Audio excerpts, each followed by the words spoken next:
The Jacksonville Jaguars just flipped the whole AFC on its head, and the shocking part is how easy they made it look.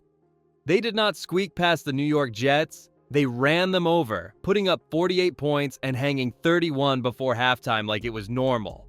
That kind of score is not just a win, it is a message, because when a team scores that fast, it does not even need long drives or lucky breaks. It means the defense never gets a breath, the crowd gets quiet early, and the rest of the league starts asking the same question: what exactly did Jacksonville become overnight? But here is the twist. This was not one wild day where everything went right. Jacksonville is stacking wins, playing with calm, and finishing games like a team that expects to do it every week. And right in the middle of it is Trevor Lawrence, not just putting up numbers, but playing like the moment belongs to him. When the quarterback stops looking like he is trying to survive and starts looking like he is in control, the whole team changes with him, the play calls get bolder, the weapons play faster, and the defense feeds off the lead like it knows it is only going to get more chances. Now the story gets even bigger, because this is not happening by magic. It is built, snap by snap, on a playbook that keeps defenses guessing and panicking at the same time. Jacksonville is using movement, quick answers, and simple-looking plays that turn into open space before anyone can react. And that is why opponents look lost even when they think they know what is coming. And with a trip to Denver coming, where Bo Nix has to deal with that pressure, the real question is not if Jacksonville can score, it is how this offense is setting traps that teams keep walking into, and why it is so hard to stop once it starts rolling. But before we get into that, hit that like and subscribe button for more Jaguars and all the NFL content. Can we get 200 likes on this video? Most teams run plays, the Jacksonville Jaguars run problems, and defenders feel it right away. The shocking part is not one big trick, it is the constant pressure on your brain. One wrong step, one wrong look, 1 second of doubt, and the ball is already gone to the open man. That is why this attack feels unfair, because it does not need the perfect matchup to win. It creates confusion first, then it takes the easiest points it can find. Liam Cohen is building every snap like a little test, and the defense keeps failing the same way. The front seven gets pulled by one threat, the safeties get frozen by another, and the corners are forced to choose between protecting deep space or protecting the quick throw. Even when the defense guesses right on the first part, the play is designed with a second answer waiting behind it. That is how Jacksonville stays on schedule without needing risky throws. The design forces defenders to play honest, then punishes the first honest reaction they show. You can see the idea clearly. When Travis Etienne starts wide and drags eyes with him, then Paschal Tutin slips up the middle where nobody expects a back to appear, and suddenly there is grass in front of him. When defenders chase the obvious threat, Parker Washington becomes the easy option underneath, and when they sit on the short routes, the seam opens again. That is the real danger. This system is not asking the quarterback to guess. It is giving him clear choices. And once you understand that, the next question becomes the biggest one. Who is making all of these right calls in real time? And how did he start playing with this kind of control? The Jacksonville Jaguars did not just win. They watched Trevor Lawrence erase the old version of his story in real time. Against the New York Jets, he went 20 of 32 for 330 yards and threw 5 touchdowns. And he added another score with his legs while running for over 50 yards. But the part that hits harder is what those numbers represent, because this was not a quarterback hoping things break right. This was a quarterback making things break right, drive after drive, like he knew the defense could not keep up with his answers. What nobody is talking about enough is how calm he looked when the play was not clean. There was a moment where pressure got to him, he spun away, almost lost his balance, and instead of forcing a risky throw, he turned it into a long touchdown run that ripped the energy out of the stadium. Later, he rolled left and still fired a strike to Parker Washington across his body into a tight window. The kind of throw that only happens when a quarterback trusts his eyes and his timing. That is the real change. His feet stay quiet, his head stays up, and even when the pocket shifts, he is still reading the field like he owns it. Now here is the scary setup. When a quarterback reaches this level, the game stops being about surviving and starts being about choosing the best way to punish you. And that is why the next piece matters, because Trevor Lawrence is not doing this with one emergency option. He is doing it with a growing set of targets that can win in different parts of the field. If defenses try to tighten the middle, Jakobi Meyers can find space. If they play safe, Brian Thomas can stretch them deep. And if they get caught staring, Brenton Strange and Tim Patrick can hurt them at the worst moment. Which sets up the real question, how many weapons can Jacksonville throw at you before the defense finally runs out of answers? The Jacksonville Jaguars are dangerous right now because defenses cannot pick one thing to take away and feel safe.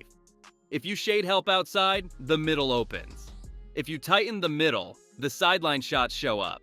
If you play light to stop the pass, the run game starts leaning on you until your legs are gone. The twist is that none of this needs a miracle play. It is built on having real options at every spot. So the defense is guessing which threat is coming, and the answer keeps changing. Start in the backfield because that is where the stress begins. Travis Etienne is not just a runner, he is a matchup that can move all over the formation. And when a linebacker is stuck chasing him, the defense already feels behind. Paschal Tootin brings a harder style that turns small gaps into real gains. And once he gets downhill, tackling becomes a group job, not a one-man job. Then LaQuint Allen keeps the pace up, fresh legs, fast cuts, and just enough burst to punish tired defenders late when they think the play is finally slowing down. Now look at the targets, because this is where the game turns into a headache. Brian Thomas forces attention deep, which stretches the field and makes every safety choice feel risky. Jakobi Meyers wins in the areas that keep drives alive, turning short space into chain-moving catches. Parker Washington brings that quick slot danger that turns small throws into sudden panic. Add Tim Patrick for size and strong hands, plus Brenton Strange sneaking out after blocks, and you get a group that keeps finding a new answer each quarter.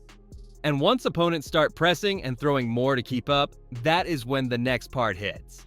Because Jacksonville has a defensive front that lives for obvious passing downs, and they are about to get the kind of game script they love. The Jacksonville Jaguars defense hits you in a way that changes your play calling before the first big hit even lands. When Josh Hines-Allen and Trayvon Walker start winning off the edge, the quarterback stops waiting for routes to develop and starts throwing just to stay alive. That is the hidden damage, because even a completed pass can feel like a loss when it is rushed, off balance, and late. The scary part is you can see offenses shrink, the playbook gets shorter, the deep shots disappear, and the whole game starts moving at Jacksonville's speed. Inside, it gets worse because there is no clean pocket to step into and no easy lane to run through.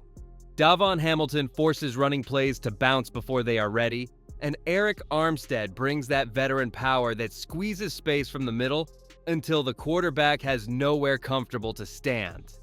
Then you have Foyesado Luokun reading the play early and finishing like a heat-seeking missile, while Devin Lloyd closes ground fast, covering space, attacking screens, and meeting runners with real force. That mix makes it hard to stay patient, because even safe plays feel like they are one small mistake away from turning into a long yardage situation. And that is exactly where Jacksonville wants you, because long yardage creates the one thing that feeds the entire machine: forced throws. When Bo Nix has to throw with bodies around him in a loud stadium, those passes start floating, arriving late, or going to spots that are not really open. Here's the twist. The rush is only the first wave, because once the ball comes out in a hurry, the next group is waiting to turn panic throws into takeaways, and that is where this story gets even more dangerous. The Jacksonville Jaguars have a second layer of danger that shows up right when a quarterback thinks he finally found a calm moment. One snap feels safe, the next snap the ball is already being attacked in the air, and the whole stadium swings on one read. The shocking part is how fast it happens, because these are not lucky bounces. These are defenders breaking on routes like they knew the answer before the throw even left the hand. That is why the play by Monteric Brown before halftime against the New York Jets mattered so much. A throw that looked routine to the outside turned into a sudden change because he drove through the catch point and took it like it belonged to him. Then you look at the group around him and it makes sense. Antonio Johnson gives them the versatile piece who can cover, support, and find the ball in traffic. Eric Murray and Jordan Lewis bring the veteran calm that closes windows late, so receivers feel open for a split second and then realize they are not. Jarrian Jones adds length and effort on the outside, and Dewey Wingard brings that edge and energy that shows up on key downs. What nobody wants to admit is how this changes the way skill players have to run routes all game. Even a talented target like A.D. Mitchell cannot take a relaxed step or round off a break, because this secondary is waiting for that exact moment to jump in front of the throw. And now take that idea and drop it into Denver, where the air is different, the pressure is higher, and every possession matters. Because the next part of this story is not just about who is better. It is about who handles the stakes when the whole AFC picture is sitting on one matchup. The Jacksonville Jaguars are walking into Denver with the kind of pressure that makes a season feel like it is holding its breath. This is not a normal week because Jacksonville is 10-4, Denver is 12-2, and one result can swing the top of the conference in a hurry. The shocking part is how quickly the conversation changes if the Jaguars win, because then it stops being about a hot stretch, it becomes a real fight for home field and control. Every team watching knows it. This game is a checkpoint, and the league does not get many of these. What makes it even sharper is the way the matchup forces both sides to show their real identity.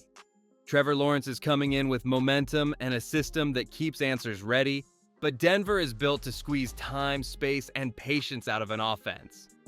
Nick Bonito can turn the edge into chaos, Pat Surtain can erase a side of the field, and Zach Allen can crush the middle so the pocket never feels safe. On the other side, Bo Nix has to stay steady when the game speeds up, because one forced decision can flip the field fast in a matchup like this. Now zoom out and the stakes get even heavier, because the AFC board is packed with teams that are 1 week away from swapping places. New England is sitting at 11-3, Buffalo and the Chargers are 10-4, and the Texans with CJ Stroud are right behind at 9-5, so there is almost no room to breathe. That is why this trip matters. It is not just a road test, it is a moment that can rewrite the race in one night. And the wild part is this. Denver already has a history with Jacksonville that older fans still talk about, and that old memory is about to get pulled back into the story in a way that could change how this run is remembered. The Jacksonville Jaguars are not just chasing a win in Denver, they are walking into a place that holds a real memory for this franchise. Older fans still picture Mark Brunell launching one deep to Jimmy Smith, and the shock of a crowd that did not expect Jacksonville to hit back like that. They remember Tony Boselli and Leon Searcy setting a tone up front, and Keenan McCardle finding space, like the defense had no idea where he went. That is why this moment feels heavier than a normal December game, because this stadium has already seen Jacksonville steal a night, and now the team is back with a new core that is trying to build its own legend. But the heart of this story is not only the good memories, it is the scars that still sit with the fan base. People still argue about Myles Jack being ruled down in Foxborough, they still remember David Garrett fighting through a brutal game, and they still think about how Tom Brady kept finding answers when it mattered most. Those moments did not just hurt, they taught Jacksonville what the line looks like between a strong team and a true championship threat. And that is why this run feels different now, because the goal is not to have a fun season, it is to stop living in almost and start living in finished. Then you hear a legend like Fred Taylor talk about the quiet belief inside a locker room, and you realize what is changing. He is describing a mindset where players do not need to talk big. They just stack work, hold each other to a higher standard, and walk into hard places expecting to impose their style. And if this team keeps growing into that, the future gets even more intense because you can start imagining a playoff road where Jacksonville is not the visitor hoping for a break. They are the problem nobody wants, even in a matchup against a new New England core framed around Mike Vrabel and Drake May. And the next result in Denver is the moment that tells us if that vision is real.